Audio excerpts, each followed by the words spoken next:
రాష్ట్రంలోని గ్రామీణ పట్టణ ప్రాంత స్థానిక సంస్థల్లో వెనుకబడిన తరగతుల బీసీ రిజర్వేషన్ల ఖరారుపై సమగ్ర అధ్యయనం చేసేందుకు ప్రభుత్వం నియమించిన ఏపీ ప్రభుత్వం dedicated commission chairman Rajiv Ranjan Mishra సోమవారం ఉమ్మడి తూర్పు గోదావరి జిల్లాలో పర్యటించారు.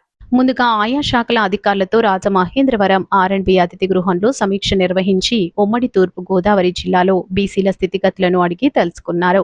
స్థానిక సంస్థల్లో బీసీలకు దక్కుతున్న ప్రాధాన్యతపై వివరాలు ఆరా తీశారు.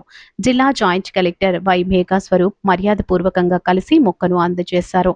నగరపాలక సంస్థ commissioner Rahul Meena, assistant collector Kshitij Aditya Sharma, RDO Sivaramudu, జిల్లా బీసీ సంక్షేమాధికారి బి శశాంక ఇతర ఉమ్మడి జిల్లా అధికారుల సమీక్షలో పాల్గొన్నారు.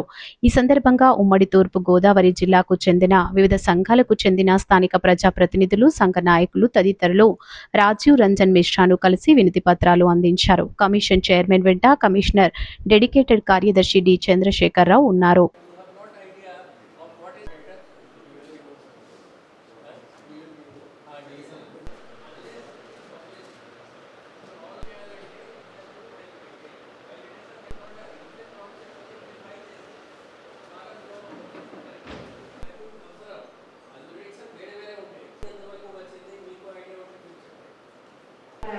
సచివాలయంలో ఇప్పటివరకు 340 సచివాలయం గ్రామ పంచాయతీలో ఒక్కొక్క అదేవిధంగా ఇప్పటివరకు మేము 336 బ్యాంకులు చేయడం జరిగింది.